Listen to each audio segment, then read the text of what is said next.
naniniwala ako na pag ang babae nag-asawa, she needs to. So ang hinahanap naming mga lalaki ay hindi nga career women. Ang gusto namin is yung men and women attraction are different.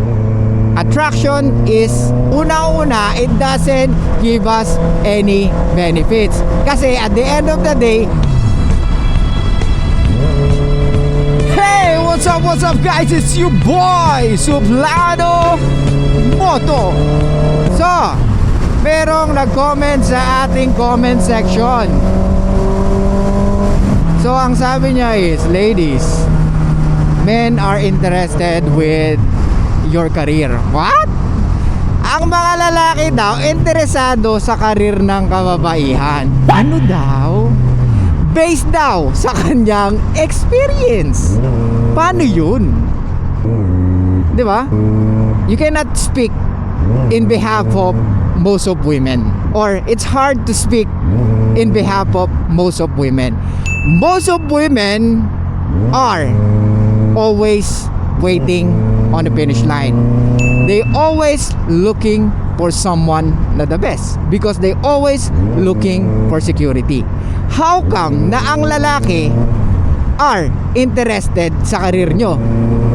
Hindi naman kami naglulook for security, at hindi yon ang hinahanap namin sa mga kababaihan.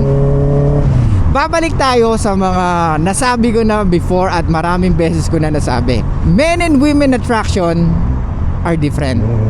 Attraction is asymmetrical. Iba yung attraction ko at iba yung attraction mo bilang babae. Naa-attract kami sa mga babae na malaki boobs, malaki puwet, maputi. Yung masasabi natin is smooth skin, more on physical, di ba?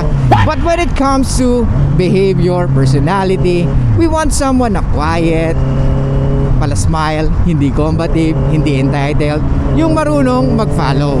Eto na naman tayo. Kaya mo lang gusto na magpa-follow sa inyo para na ma-manipulate nyo. No, it's not. Tandaan nyo guys, men want peace. So kung nasaan ang peace, dun kami. Mas pipiliin namin ang babae na tahimik at marunong sumunod, because most of men or majority of men, we want a fruitful relationship or maayos na relasyon. Gets? Ba't kami makikipagtalo sa girlfriend namin kung kami tong laging nasa labas, nagsusumikap at laging stress, tapos pagdating sa bahay or paggabi na, makikipagtalo pa rin kami sa girlfriend namin? No, it's not. It's a fucking waste of time. How dare you? Napakasimple lang ng mga kalalakihan. Ang gusto lang namin, food on our stomach, sex, and sometimes beer. Diba? Ganun kasimple. At ganun lang kami kababaw. Kaya nga ewan ko, bakit they trying to complicate or they trying to shaming what we really want. Sinabi ko na to last time. Men are attracted with younger women. O ano masama dun? Diba? Tapos may mga tao or may mga kababaihan na sinishame yung mga gusto naming kalalakihan. Walang masama dun. Diba? Wala ring masama kung gusto nyo ng tall, dark, and handsome, and at the same time rich. Diba? Women are looking for security eh. Kaya nga women are more interested with the status. Kaya nga sinasabi ng magulang mo, di ba? Bilang babae ka, hoy, sino yung boyfriend mo? Anong trabaho niyan? Anong ginagawa niyan? Saan galing pamilya niyan? Di ba? Kasi women are looking for security. Gets mo? Balik tayo sa sinasabi ni girl. Interesado daw tayo sa karir ng babae. Hindi nga po. Una-una, it doesn't give us any benefits. Kasi at the end of the day, we will still be the one providing value sa buhay mo or sa buhay nyo ng mga kababaihan. Gets mo? Kung talaga interesado kami sa karir ng babae, then why most successful women are single? How dare you? The more na nagiging successful ang babae, the more na it's hard for her to find a date. Kasi lumiliit ang kanyang dating pool.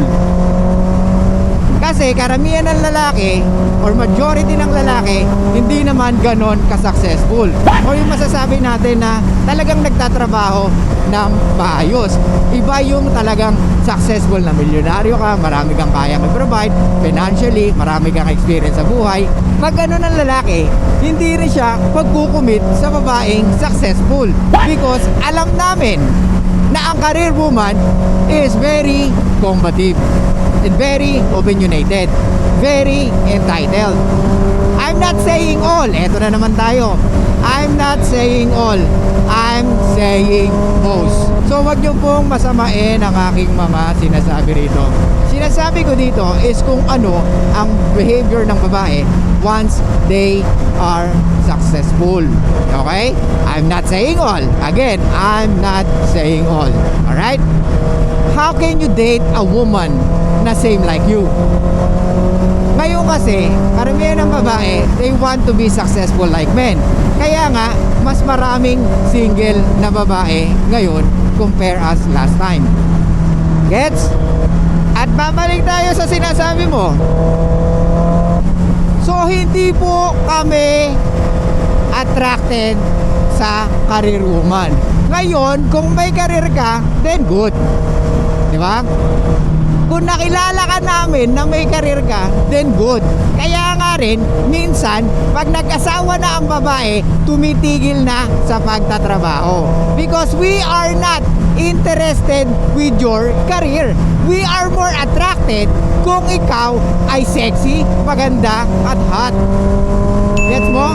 And we are more attracted pag alam namin na ikaw ay very reciprocal. Or nagre-reciprocate ka sa mga bagay na gusto namin or sa relationship na gusto namin. Let's say for example, nag-asawa ka na. Sa lalaki, we prepare yung mga babae na housewife talaga. O yan na naman, sasabihin nyo na naman, gusto nyo lang yun kasi ginagawa nyong katulong. Ano daw? Maling-mali po yun. Kasi unang-una, meron tayong gender role na tinatawag o yung role natin sa bawat isa. Yung ginagawa ng babae, hindi rin naman kayang gawin ng karamihang lalaki. Napakasimple lang ng gusto naming mga kalalakihan. Mag-follow ka or mag-reciprocate ka, or if you want a fruitful relationship, follow our lead. Because women are natural followers.